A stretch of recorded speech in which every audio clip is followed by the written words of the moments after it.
Cars, trucks, motorcycles, tanks, fighters, bombers, battleships, carriers, destroyers, cruisers, submarines. In 1942, all of these run on oil, and oil drives the war. Some countries and empires have it naturally, others don't. Today is a look at one who doesn't, Germany, and what they intend to do about it to continue to run their war machine.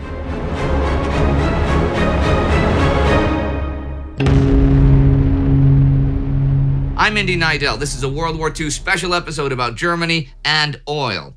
I'm going to go back a few decades into the past. In July 1918, the last major German Western Front offensive of the Great War had bogged down. New fuel supplies were unavailable, the few available trucks were running on empty, and the home front was suffering from fuel shortages. The army could only move as fast as it could march.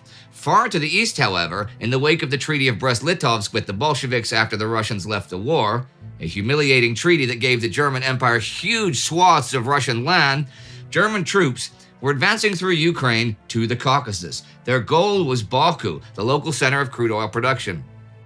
Competing with both their Ottoman ally, with whom they actually skirmished in the field that June, and a British expedition, as well as a variety of local interests, they hoped to relieve the German oil shortage, but the war ended before their mission could be completed. The experiences of that war never left the minds of Germany's military planners. Certainly Nazi command has not forgotten Lord Curzon's words that the Entente had floated to victory on a wave of oil. The fear that the Wehrmacht, with its reliance on motorization and mechanization, would eventually suffer defeat because of a lack of fuel was always there. During the early phases of Operation Barbarossa last July, he was not sleeping at night, since he was uncertain about many things. Within his breast, two souls wrestled, the political strategic and the economic. Politically, he would say that the two principal separating boils had to be gotten rid of, Leningrad and Moscow. That would be the heaviest blow for the Russian people and the Communist Party. Economically speaking, the South was more important, where oil, wheat, more or less everything was located necessary to keep the country going, a land where milk and honey flowed. By mid-September, much of western and central Ukraine, the breadbasket of the Soviet Union, had fallen. However, the Soviets had successfully dismantled, evacuated, and sabotaged Kharkov, their fourth largest industrial city, as well as the Donetsk Basin and its coal and iron industries. Furious that the enemy had deprived him of the spoils, Hitler pressured Army Group South to push forward towards the Caucasus and the Volga before the onset of winter. Yet, the furthest he got was the doorstep, as the Wehrmacht was thrown back from Rostov-on-Don at the end of November. The first try had failed. One of the first among those to deal with the consequences of that failure is General der Infanterie Georg Thomas, the head of the German War Economy Department. Already back in March 1941, he had prophesied to high command that the Wehrmacht only had enough oil and gasoline to be fully operational until September. If they had not secured Soviet oil resources by then, the German army would run the risk of immobilization. Without Russian oil, we will by no means be able to exploit even the minimal Russian territory under our control. Most important though, without Russian oil, Germany's capacity to wage war from now on cannot but steadily diminish. Well, he turned out to be mistaken about how long resources would last. But it's been an ongoing crisis. This year, 1942, Thomas again states the war can only be won with a recourse to Russian stores and supplies and Russian production. His eyes remain fixed on the Caucasus. For the smaller oil fields around Maykop and Grozny, along with the 8,000 wells at Baku, produced some 25 million tons of crude oil in 1940, providing 80% of the petroleum, lubricants, and other petroleum products used by the Soviet Union, and also raw materials like iron ore, coal, peat, and manganese. The area south of the Don is also production centers for heavy agricultural machinery, as well as grain and cotton centers, and controlling the passes, railways, and ports of the Caucasus would allow the Germans to cut off the Lend-Lease corridor from Persia, through which the Allies are funneling military aid to the Soviet Union. A powerful Caucasus front line would guard Ukraine and stymie air attacks against Romania.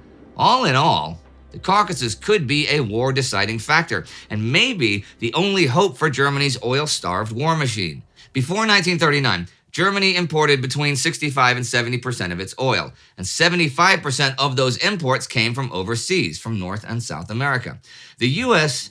is the world's top producer of oil here in the 1940s, with an output of nearly 183,000 tons yearly, and Venezuela is third with over 27,000 tons annually. Between the two comes only the Soviet Union with 29,000 total tons a year. However, by the end of 1941, the only imports left available to the Germans come from the Ploiești oil fields in Romania. And those become increasingly unreliable, dropping from a peak of 361,600 tons a month to a meager 73,000 tons in February 1942. Adolf Hitler and his high command are obsessed, with reason, with the prospect of self-sufficiency and economic autarky. Now, to shield Germany's economic Achilles heel, Reichsmarshal Hermann Goering had started the Marienholt Plan with the hopes of autarky by the end of 1942.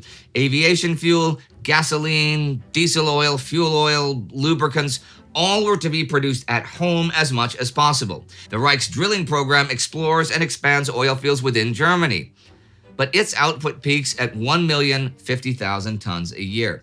A significantly larger potential is provided by Germany's chemists, who've made a process of synthetic oil production. IG Farbenindustrie and Braunkohlebenzin AG turn coal into fuel through the Fischer-Tropsch hydrogenation process. Although the production costs of synthetic oil are up to 5 times as expensive as the extraction and refining of regular crude oil, the German government has spent hundreds of millions of Reichsmarks to expand this. By September 1939, they had 14 plants working and 6 more under construction. And by 1941, produced 2,300,000 tons. Additional fuel has also been extracted from coke ovens, gasworks, low-temperature carbonization, tar distillation plants, and alcohol distilleries. The war effort would also feed itself through economic pillage. In cooperation with Germany's major banks and industrialists, Goering has set up the Continentale Öl AG. Könti-Öl is basically a massive conglomeration for controlling all of the oil resources in occupied Europe.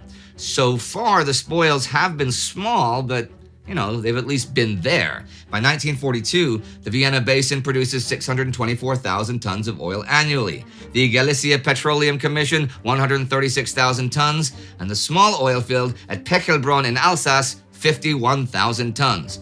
Barbarossa's advance gave Könti-Öl access to the oil shale mines in northern Estonia too, which are hoped to produce up to 500,000 tons annually in the near future.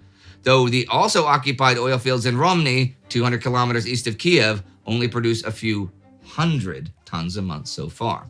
Still, even with all those new supplies, Germany is only able to additionally stock up less than 800,000 tons of aviation fuel, gasoline, and diesel fuel reserves for the war in 1942. To put that into perspective, the 600,000 motor vehicles, 3,600 tanks, and 2,700 aircraft sent to the east in 1941 burned through nearly twice that in 5 months of campaigning. At the bare minimum, the Wehrmacht overall expects to run on 400,000 tons a month, and measures have been put in place to make up the shortfalls. Most of the German and Italian navies have been basically immobilized, with the U-boat fleet operating at 50%. The civilian economy of the Axis nations, which used 8 million tons of oil products in 1941, is reduced to 5 million in 1942. The synthetic oil industry is maximized under a special aviation spirit program. Much of the Wehrmacht has been, as I've discussed before, forcibly demotorized. The spearheads have strict orders for conservation, and causing a traffic jam or an accident between vehicles can even lead to court-martial. Well, on July 10th, 1942, the top oil experts from Könti-Öl hold a meeting at Goering's place in East Prussia.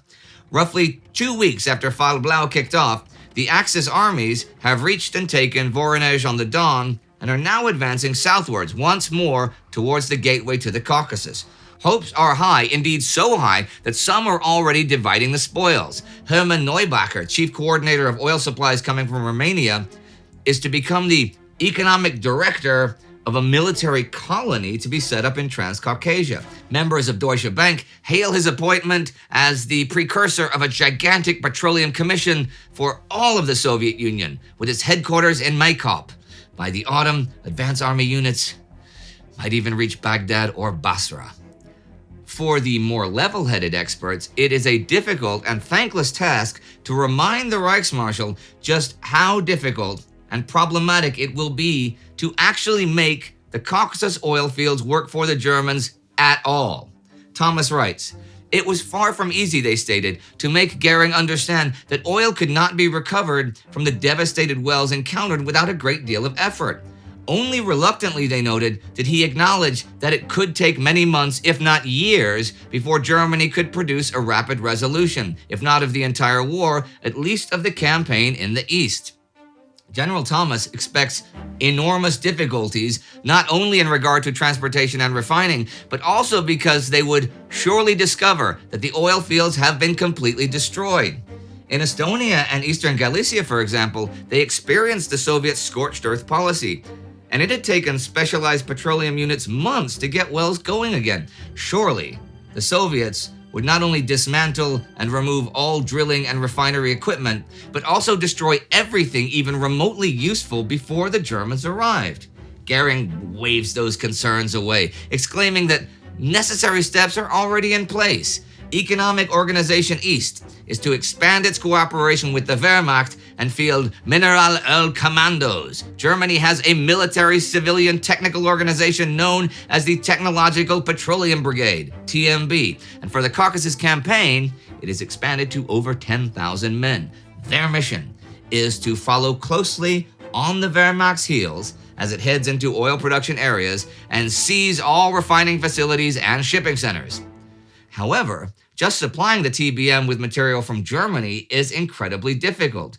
Their commander Günther Schlicht explains, "The value of technical battalions working on their own to carry out temporary repairs, to put destroyed equipment immediately back into operation cannot be underestimated, a fact confirmed by past achievements and experience. It should be borne in mind, however, that drilling a borehole or performing the difficult job of opening a plugged shaft by fishing out the junk inside is never, nor can it be, merely a makeshift operation. Rather, it calls for great expertise and many years of experience. First, there are not enough rigs on hand, and because of current delivery problems, they cannot be supplied with the requisite speed. Second, only limited numbers of the required technicians, in particular drillers, are available. And third, at the outset, transportation problems in Russia will be so great that it will be extremely difficult to bring material for the first expedition to the oil fields and will require perhaps around 300 freight trains.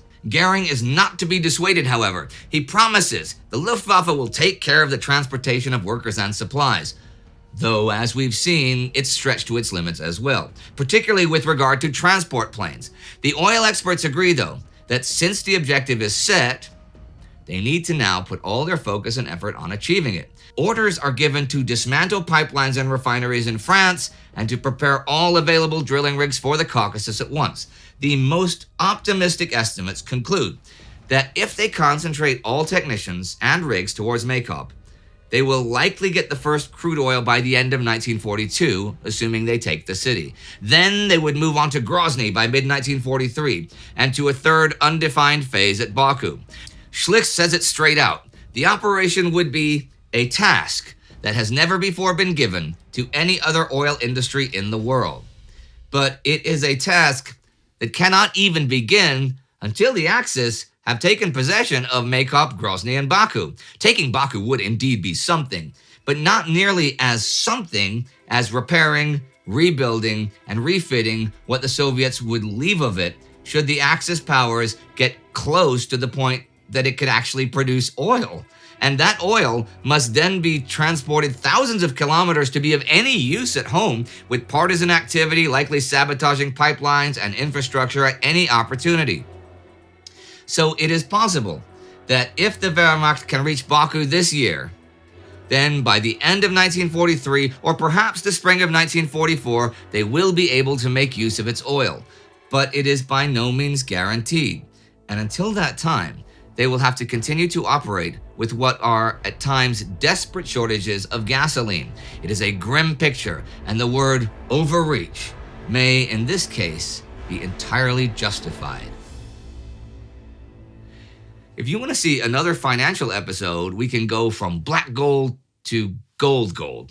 And you can see where Hitler got his money from, a special with Sparty hosting that you can see right here. And hey, check out our World War II day-by-day series on Instagram to get even more great stuff from us. And do not forget to subscribe. See you next time.